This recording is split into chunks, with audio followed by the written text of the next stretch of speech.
And welcome to the Q1FY23 earnings conference call of IOL and Pharmaceuticals Limited. From the management, we have Dr. Sanjay Chaturvedi, Executive Director and CEO, Mr. Pradeep Khanna, Chief Financial Officer, and Mr. Abhay Raj Singh, VP and Company Secretary. As a reminder, all participant lines will be in a listen-only mode, and there will be an opportunity for you to ask questions after the presentation concludes. Should you need assistance during the conference, please signal an operator by pressing star, then 0 on your touchtone phone.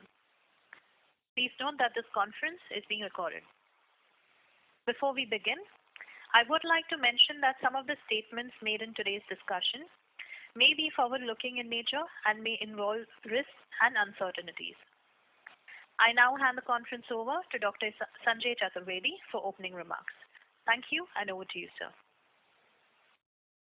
Thank you very much. Very good afternoon to everyone, and thank you for joining today's call, wherein we are going to look at our operational and financial performance during the first quarter that ended on June 30th, 2022. I trust you've all gone through our financials and investor presentation that has been made available on the exchanges. I would like to share some insight into overall economy performance and the trend in sectors that we are all a part of. And then my colleague, Mr. Pradeep Khanna, our CFO, will take you through the financials, and that will be followed up by the Q&A session. So I would say that, after a subdued last quarter of the previous financial year, the sentiments in global markets have turned a little positive, with overall commodity prices softening. We've seen volatility, and now the central banks are taking measures to tackle inflation as well. Crude price too has also seen a correction, with our average import price falling by about 25% from the peak value. However, the elevated gas prices continue to be an area of concern, with LNG and CNG pricing surging more than 40% over the last couple of months. The domestic economy is witnessing a strong revival in consumption, and the recovery has been there in the services sector. This growth is also likely to be fueled by a lower base last year, as the second wave of COVID had swept across the country, severely impacting the businesses. The domestic economy is witnessing a revival overall, and this has allayed any recession-related speculation. Over the next few years, I think our focus as a company will be on diversifying into other specialty chemical products and increase the share of a non-ibuprofen business in pharmaceutical. The investment that we planned in setting up a new plant will aid the company in strengthening our position in both domestic and export markets, and this will cater to global customers, thereby helping and improving our market share both in the domestic segment as well as in export segment. Over the course of the next few quarters, the company plans to explore new geographies and de-risk the business with continuous backward integration model, and this will play out to improve both our top line as well as profitability. The various business challenges of softening demand, rising input costs, and volatility in chemical prices will slowly get normalized, as you can see in the improvement in our EBITDA margins. However, we do believe that all these challenges are temporary phenomena. The robust global demand on the specialty chemicals front, along with pharma, owing to a shift in market share from China, as you've all heard, China Plus One strategy, we believe that this will overall benefit the segment and the whole sector in the next coming years. Funneling down to the sectors, the Indian pharma sector has been leading the battlefront in the battle against COVID last 2 years. There have been supply chain disruptions, and this has actually opened doors for Indian API manufacturers. So at present, Indian pharma players rely a lot on the Chinese API imports, and this situation is changing. After the pandemic, the government has been encouraging manufacturing of local APIs domestically to lessen the dependence on the Chinese market. And as one of the leading API manufacturers, IOL is strengthening our position by increasing capacity and improving our supply chain position. On the specialty chemicals front, the sector is benefited by strong global demand owing to shift in the market share from China. coupled with the depreciating rupee, which also boosts the margins for the domestic players.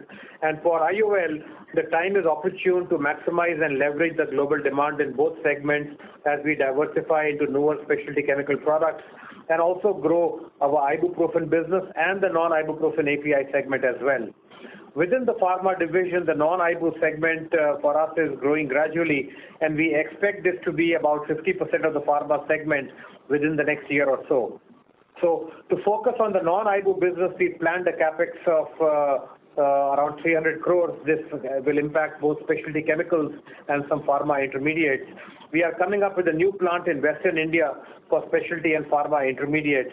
And this will cater to customers both in the domestic and international market. This project is going to take shape and is expected to be complete within 18 months. And we are also additionally increasing our existing ethyl acetate capacity by about 20%. And from 100,000 metric tons per annum, we will go to about 120,000 metric tons per annum. And this will increase our market share in this product segment. And we expect this capacity to be on stream by the end of the financial year. So in summary, I would say despite strong headwinds in raw material and energy pricing, IOL has emerged stronger than before. We are confident of growing both our specialty chemicals as well as the pharma sector. And with this, I would like to hand over to my colleague, Mr. Pradeep Khanna, our CFO, who will share the financial details with you. Over to you, Mr. Pradeep. Thank you, Dr. Sanjay. Good afternoon, everyone, and thank you for joining us today to discuss our performance for the first quarter ended 30th June 2022. I will take you through financial highlights for the quarter 1 of financial year 23. Total income of the company in quarter 1 stood at rupees 570 crore as against rupees 524 crore in the corresponding quarter of financial year 22 and rupees 579 crore in previous quarter ended March 22. EBITDA for the quarter was rupees 61 crore as against rupees 116 crore in the corresponding quarter of financial year 22 and rupees 50 crore in previous quarter ended March 22. EBITDA margin for the quarter improved to 10.7% as against 8.6% in the previous quarter.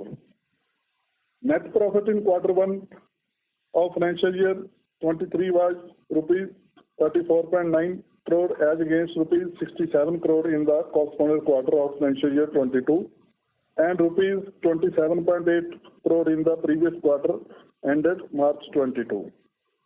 With price volatility in the chemicals business normalizing over last few months, the EBIT margin in the segment was much better at 16% compared to 5% in the corresponding period of the last year and negative of 2% in the previous quarter. The EBIT margin for the pharmaceutical segment too improved to 23% from 12% in the corresponding period of the last year and 30% in the due to improved price realization, the company's margin, gross profit, EBITDA and net profit all were higher vis-a-vis last quarter. With this, we open the forum for question and answer session. Thank you very much. Thank you. Ladies and gentlemen, we will now begin the question and answer session. Anyone who wishes to ask a question may enter star and 1 on their touchtone telephone. If your questions have been answered and you wish to withdraw yourself from the queue, you may enter star and 2. Participants are requested to use handsets while asking a question. Ladies and gentlemen, we will wait for a moment while the question queue assembles.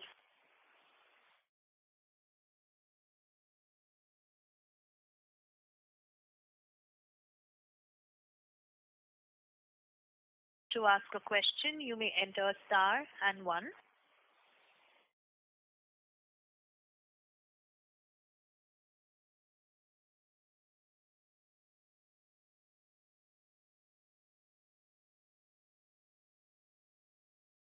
Ladies and gentlemen, to ask a question, please enter star and 1.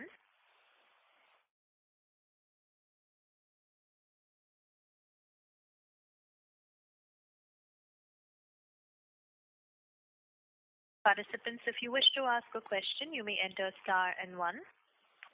We have the first question from the line of Sheikh Mohammed Ayaz, an investor. Please go ahead.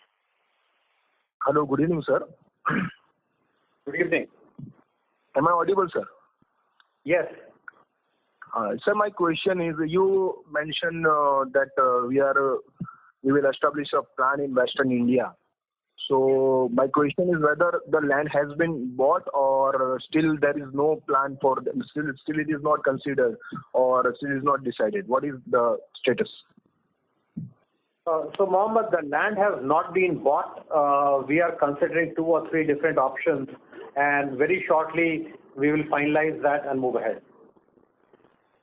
Okay, so the next question is, there are lots of regulatory inspections are going on, like USFDA and all those things in different areas of India. So whether is there any regulatory inspection pending for IOL, CP or any other and any approval coming in next quarter for DMF or anything else? So, we had our last USFDA audit in October of 2019.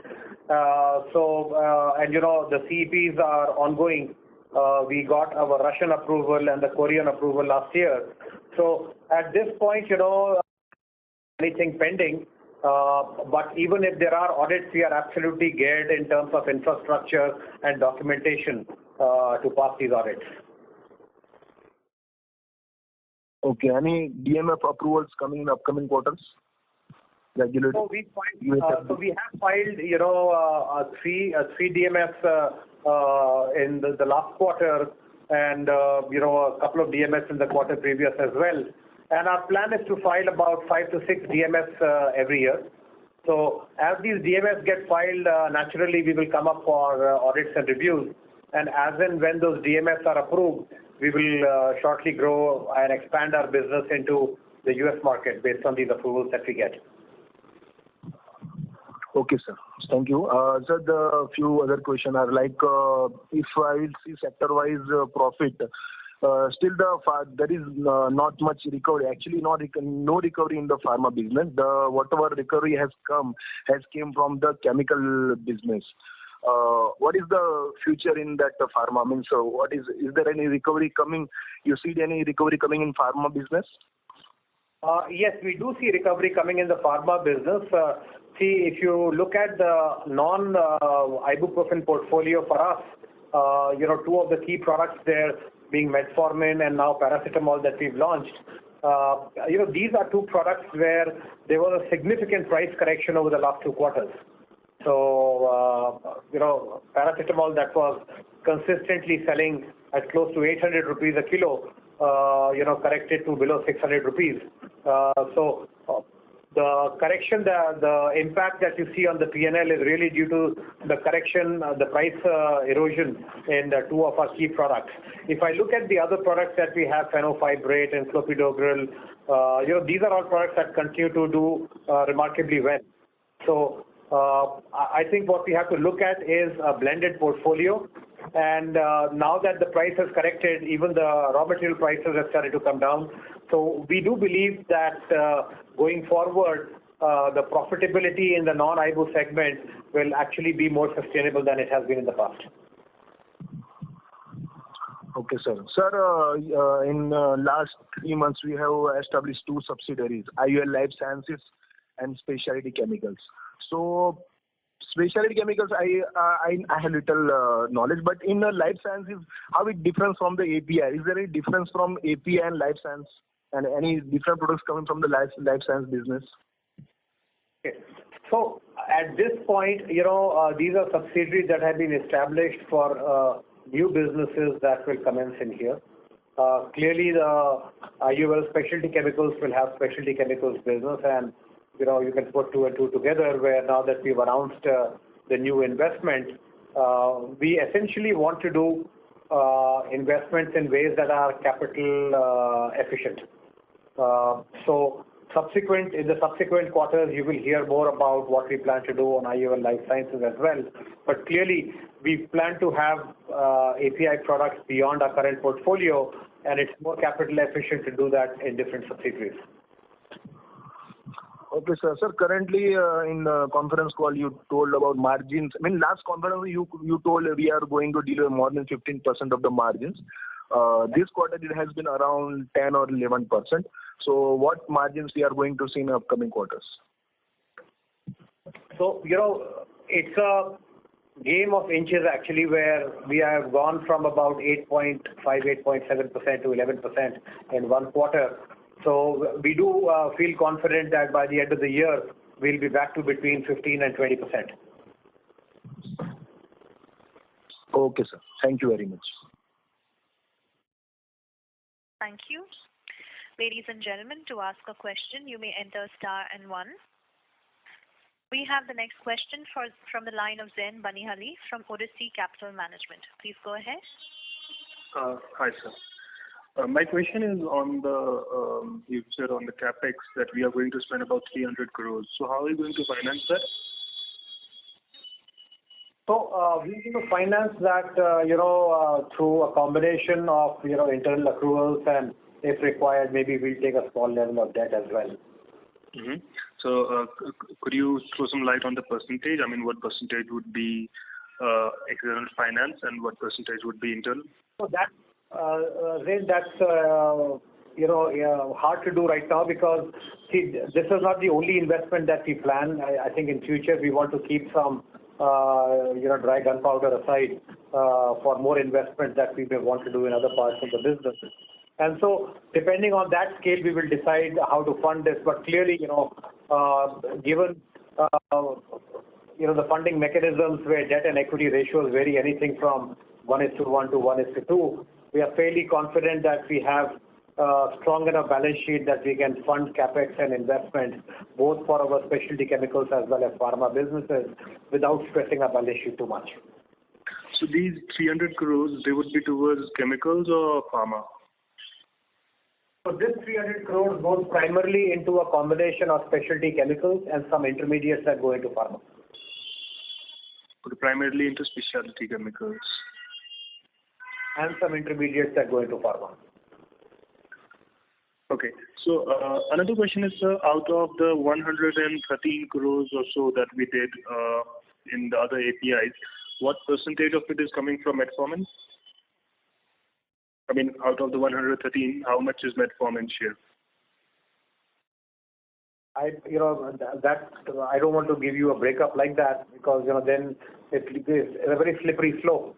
The next person will ask me a question about clopidogrel, the third guy will ask me about pantoprazole. So I think needless to say, the real message I want to give you is that we are no longer a single product company, and we are moving a portfolio of products in a way that ibuprofen in the next year or so will be about 50% of the total API business. No, what I want to know, what would be our second largest product after Ibu? So would it be metformin? So, as of now, yes, it would be metformin, but this is an, evolving scenario, because please understand that the capacity of metformin that I have is very large, but the price of metformin is very low.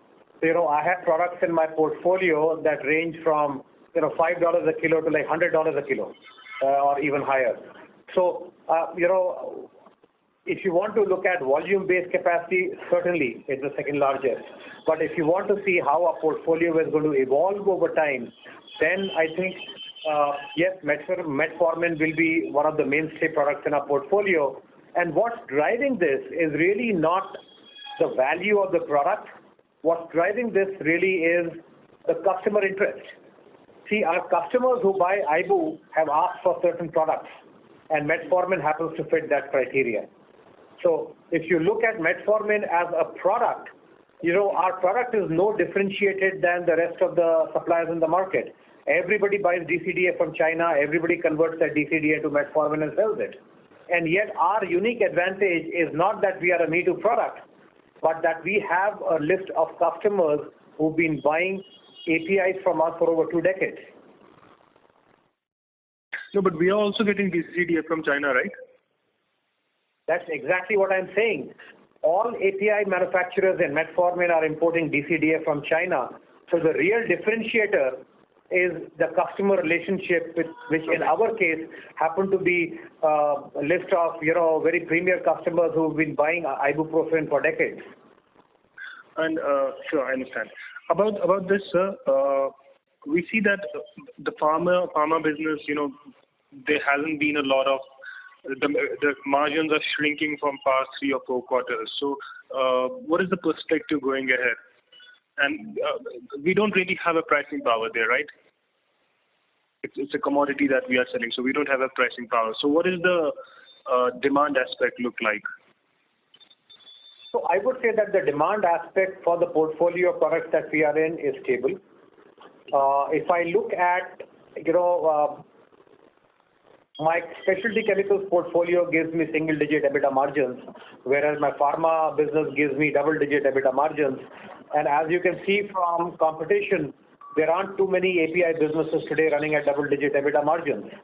So, and also if I look at the direction and the trend line, I stand by what we committed earlier that we will go back to between 15 and 20% EBITDA margins within the year or so. So in the pharma, do we sell on the long-term basis? We do long-term contracts with the business houses, and that's how we sell them, right?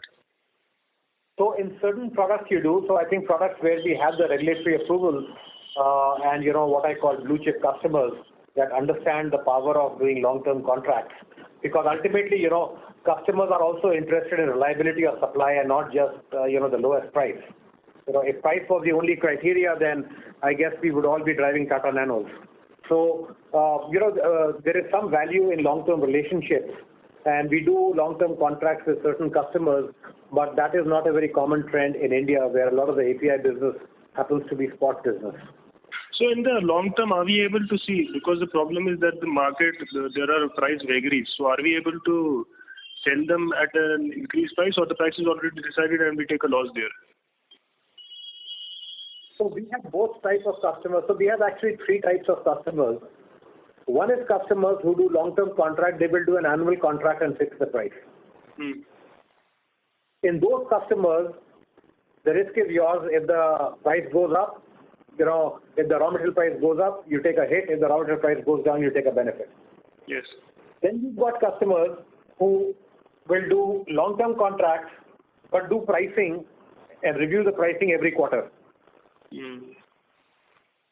And then you've got customers who kind of give you a commitment of volume, but want to negotiate the price order on order. So, it's a whole gamut, the whole range is there. And we can't say I have only one business model. It's not a one-size-fits-all approach. Understand. And so my next question is that are there any plans to diversify? I mean, differentiate. I mean, make 2 businesses out of the chemical and pharma business. Make 2 different companies out of it. Down the line. So at this point, we don't have any such plans. Okay. My final question, sir. Right now, a lot of companies are delaying their capex because of the prices. The commodity prices are quite high right now, and they have delayed everybody for a year and a half. So, is this the right time to put about 300 odd crores into capex? And furthermore, you are saying that we have plans to put further more money there. I'm going to answer this question in 2 ways. Number one, if you've decided what your future is, there is no time better than now. And let me explain what I mean by that. I think a capex investment in challenging environment actually is a testament of our confidence and our ability to create value out of the capex that we put in. So I would see that in a very positive light. Second, yes, there was a time when the prices of the raw material and the commodity prices, steel was up. But if you look at the last 2 months, the steel has already fallen by 25%. So if you look at crude prices, crude is already down. So in many areas, the prices have normalized. And even if you take the higher prices of capex, if you look at the entire project of, say, 300 crores, if the steel price goes up by 30%, it's not that the cost of capex goes up to 400 crores. It goes on only in a smaller proportion. So if you look at a payback period, that payback period is going to change only by a few months. So if you're going to, for us, the investment of 300 crores in a new geography is a strategic call. It is not based on bean counting and saying whether this is going to pay back in 26 months or 28 months. Mr. So it is, Bani, I'm sorry to interrupt. I want to make one remark. Yes, I understand, sir, but we have participants in the queue. You can come back with your Sure, question. I'll join back in the queue. Thank you, sir. Ladies and gentlemen, to ask a question, you may enter star and 1. We have the next question from the line of Preeti Sharma from First Investments. Please go ahead. Hello. Yeah, am I audible? Yes, please go ahead. Yes, Preeti, I can hear you. Yes. Thank you, sir. Just a couple of questions. So when you mentioned right now that, your focus is also on the pharma business, just wanted to get an understanding, how are we looking at the mix going forward in terms of specialty, chemicals and pharma in the next, say, 3 years? What is our target revenue mix? Okay. I would say that, today, pharma, pharma is slightly more than chemicals. And going forward, with the new capex that we planned, chemicals will perhaps outstrip pharma. But if I go, 3-4 couple of years out, I think we will all be in the 40 to 60 envelope. And what I mean by that is, pharma could be anything between 40 and 60%. And I'm not trying to be cagey about an answer. The reason I'm hedging my answer is this mix depends a lot on the pricing of the products. And, the pricing in pharma is going to be a lot less volatile than what it is going to be on the chemical side. So if you look at, ethyl acetate, which is one of our flagship products, that pricing is already down 15% within, I would say, less than 2 quarters. So, your guess is as good as mine what acetic acid is going to be 3 years from now. Right. Okay. Does that answer your question? Yes, sir. That's fine. So another question is in terms of the raw material price volatility that we're seeing. How do we see it impacting our margins, and do you see any kind of stabilization in the near future in this?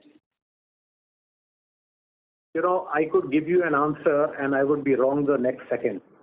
And what I mean by that is, in commodity, you ask a commodities trader what is the price of grain, or what is the price of crude, or what is the price of coal. These commodities are no different. So in order to maintain a level of profitability, what you need to do is be very smart about your supply chain. Mm-hmm. De-risk yourself in terms of having multiple sources of raw materials, and multiple sources as in not multiple suppliers, but multiple geographies. Multiple geographies not just within India, but multiple geographies across the world. And we've done all of these things. So we have a fairly high level of confidence that, our specialty chemicals business, for example, will continue to deliver between 6 to 8% EBITDA. So, if we are really wrong on some of the bets, it would go to 6% and maybe slightly below 6. But if we are right, it could go to 8, maybe 9%. And that's the range in which you operate. Okay. Thank you, sir. And my last question would be in terms of the capex that we have planned around 300 crores. So right now on our books, we don't have any long-term debt, and short-term is sitting around 400 crores. So is it something that we are looking forward to raise any more debt to fund this capex, or it will be through internal accruals or something? So Preeti, right now I would say that internal accruals is the way for us to go. It depends on what additional capex we do in the next couple of quarters. And we are very confident that the zero debt and the cash that we have on our books, through a combination of using this as well as, the profit that our existing business generates, we may require a very small level of debt in the future. Okay, got it. Thank you so much, sir. That is all.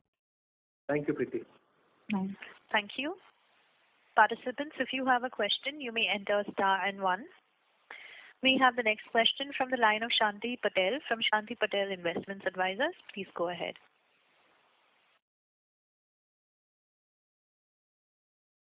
Shanti Patel, your line has been unmuted. Please proceed.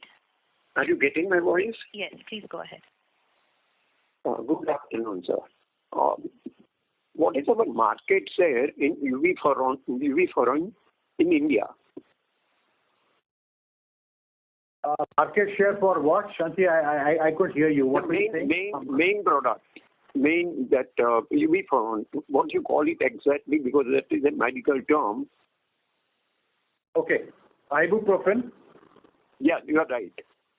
Yeah. So, in terms of capacity, our market share is around 35%, 33 to 35%. And I would say in terms of, sales-wise market share, it could be in the 30% range. Thank you. Thank you. To ask a question, you may enter star and 1. We have the next question from the line of Gautam Gosar from Perpetuity Ventures. Please go ahead. Hi, sir. Thank you for taking my question. So I had a question on the Ibuprofen side. So currently our market share will be around 33 to 35%. What would be our capacity and the capacity utilization for the quarter? So our capacity utilization is, about 70-75% range. That's the range of our capacity utilization today. Okay. And what would be the pricing? So has the pricing improved? So the pricing continues to be in the $11 to $12 range per kilo. Okay. So it is in the range of around 800 to 850 rupees, and is it that or around 700 to 750? Because I like to think in terms of dollars since we export a fair amount. So $11 to $12 is what I remember, and you can multiply that by whatever the exchange rate is. Okay. And so are we selling it only in the semi-regulated markets or in the regulated markets as well? So we sell it across all 3 markets, which is India, ROW, less regulated markets, as well as regulated markets of both Europe as well as the US. Okay. And sir, any guidance on the tonnage, how much tons are we doing per month currently in Ibuprofen? So we consistently do in the range of around 800 tons or so per month. Okay. And what is the trajectory currently going on in July and August? In the same range or something higher? So that I basically want to understand the demand shaping up for Ibuprofen. Okay. So, the demand for Ibuprofen is fairly stable. This is, one of those commodity products where I think the world capacity is around 36,000, 37,000 tons, and the world demand is between 33 and 35,000 tons. So, for us to grow this business significantly, we would have to go into newer geographies, and we are in the process of getting approvals into regulated markets. So, you clearly understand this again, Gautam, that to get approvals in regulated markets is not a question of months and quarters, it's a question of years. And this is a journey we started several years ago. So as we continue to get approvals from various customers, we continue to add to our business. So we are actually doing 2 things here. One is we are doing one is expanding the size of the pie and also, improving our penetration. So, and what I mean by that is I can go from 800 tons a month to 900,000 tons a month, and at the same time shift that business as and when approvals happen more and more towards regulated markets. So the focus is on improving the volume as well as the quality of the business. Yeah. That is what I basically wanted to understand.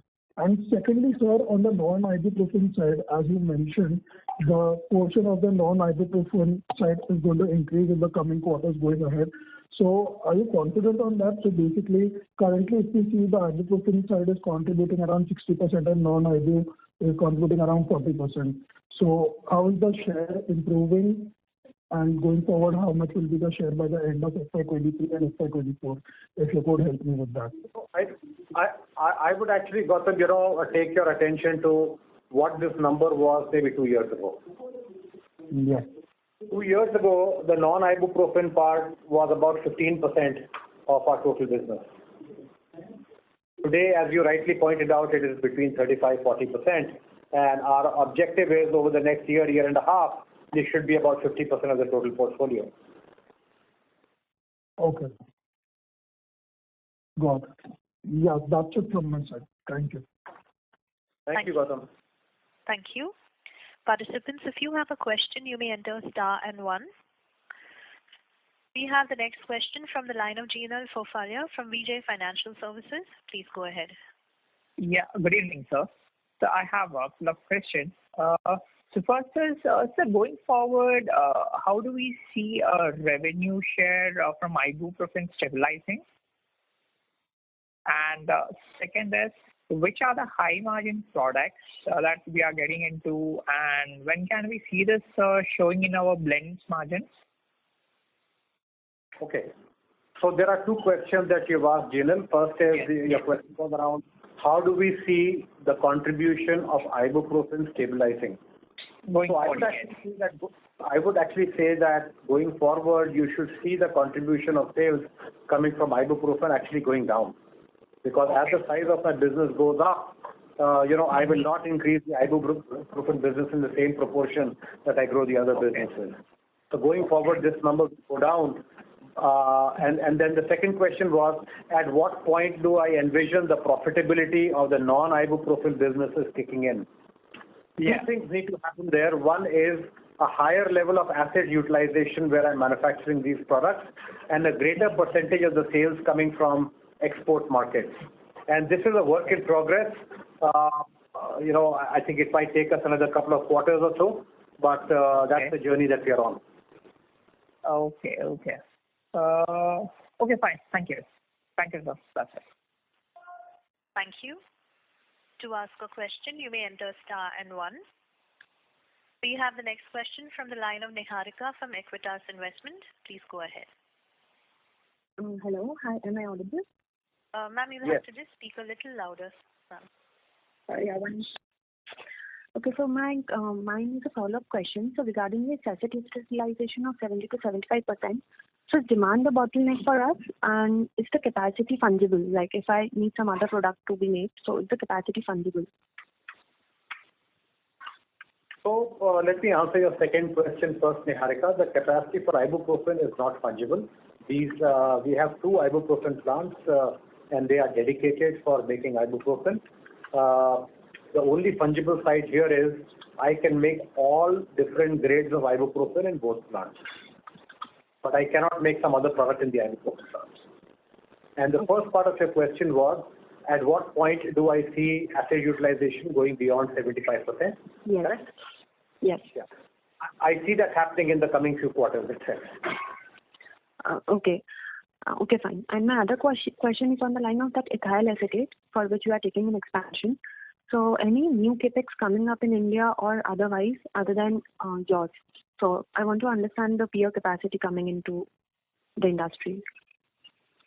So see, if you look at overall ethyl acetate as a business or as a market, this is roughly around a 700,000 ton market in India, out of which our current capacity is 100,000 tons, and we are adding only 20,000 tons, which is significantly less than the annual growth in this market.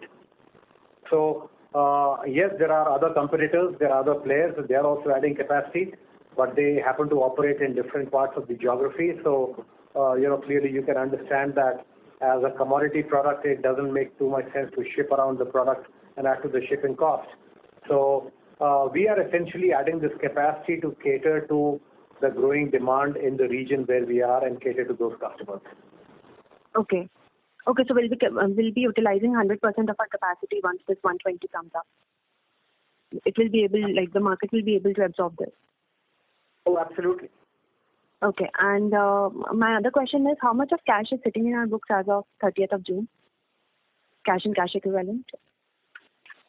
So we have approximately 300 crores, and then more will come from accruals as we grow our regular business. Okay, and last question from my side, what is the status of patents? I think there were 3 patents which are pending, so any update on them? So no, nothing. We don't have the approvals for that yet, and Erica, I'll be very happy to announce to the world as and when they get approved. Okay, that was it from my side. Thank you. Thank you. Participants, if you have a question, you may enter star and 1.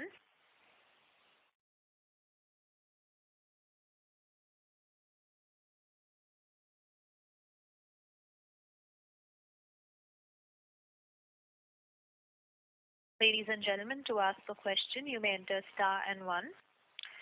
We have the next question from the line of Preeti Sharma from First Investments. Please go ahead.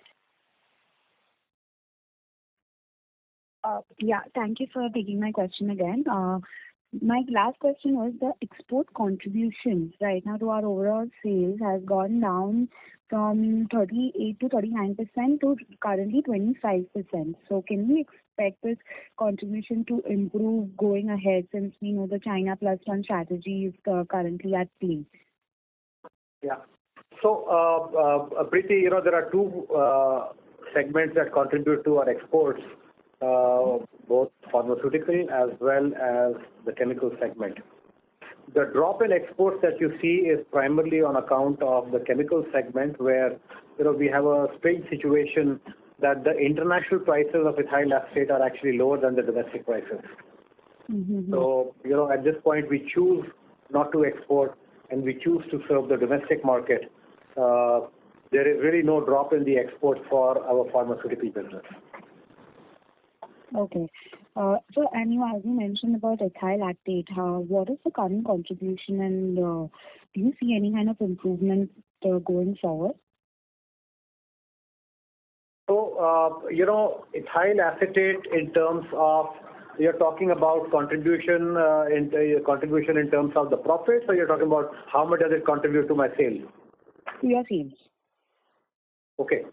Overall the chemical segment is about 50% plus minus a few percentage points, and the reason I'm adding a few plus minus percentage points is if I look at my average price of ethyl acetate in last quarter, let's say in Q4 of last year versus Q1 of this year, the difference in price itself is about 15%, and at a 100,000 ton capacity, that's enough to shift the overall contribution by up to 10 percentage points. Okay. Okay, that's it, sir. Thank you so much, sir. Thank you. Welcome. Ladies and gentlemen, to ask a question, you may enter star and 1.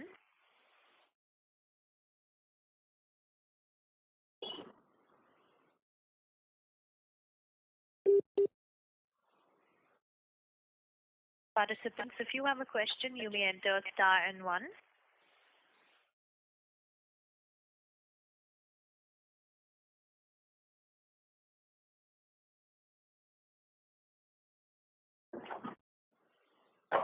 To ask a question, you may enter star and 1. We have the next question from the line of Sheikh Mohammed Ayaz, an investor. Please go ahead. Thank you for the opportunity again, sir. Sir, my one question is, any API is coming in production in upcoming quarters? What you have announced in investor presentation last quarter? Like Apex Carbon or anything else? Our focus in the next quarter, Mohammed, is really on improving the asset utilization of the products that are already under commercialization. The rest of the products are really under development. So, till those filings are done and the exhibited batch is taken and the products qualified with customers, it will be premature for me to speculate. Because once I tell you what we are doing, then the next question will be what volumes are we going to get. The subsequent will be what price we are going to get. So, that could be speculation at this point.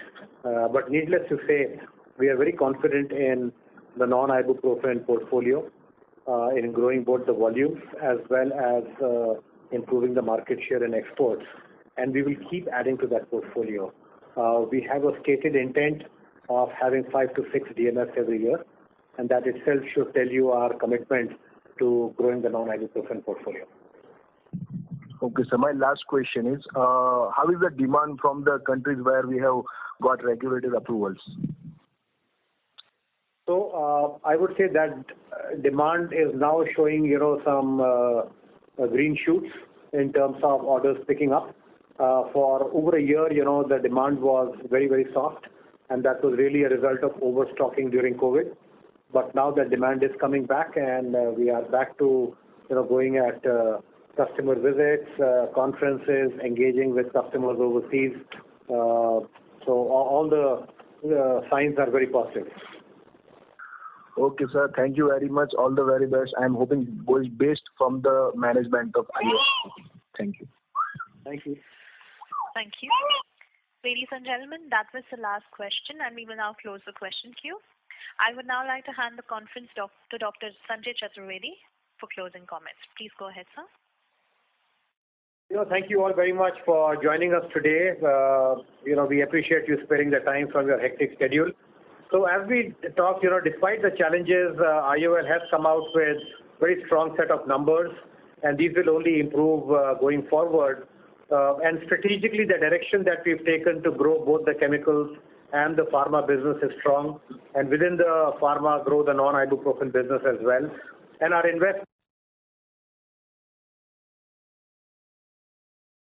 Ladies and gentlemen, we have lost the line for the management. Kindly stay connected.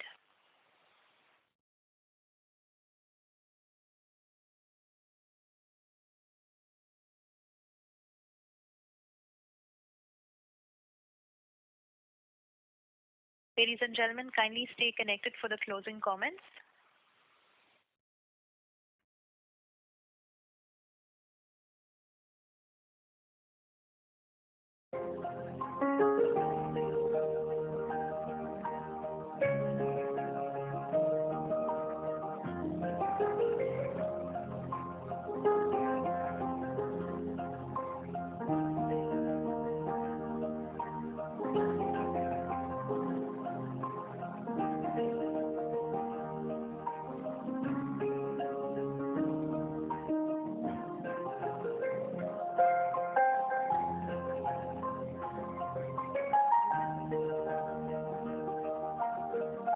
Ladies and gentlemen, this is the Chorus Call conference operator. Kindly stay connected. We are attempting to connect the management for the closing comments. Please go ahead.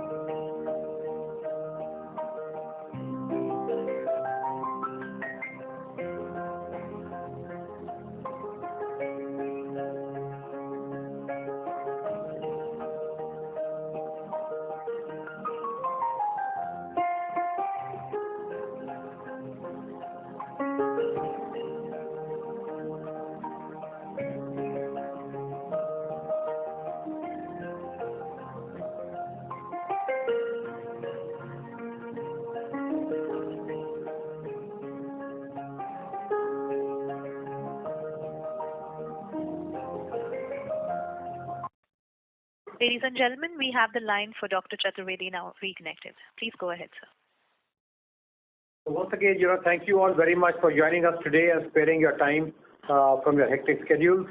As we discussed, despite challenges, IOL has come out with a strong set of numbers, and these will only improve here on.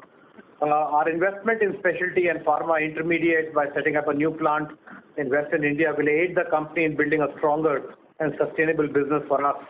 And we feel that with the rupee depreciation, we will also get better contribution from the export markets over the next few quarters. So once again, thank you all and have a nice day.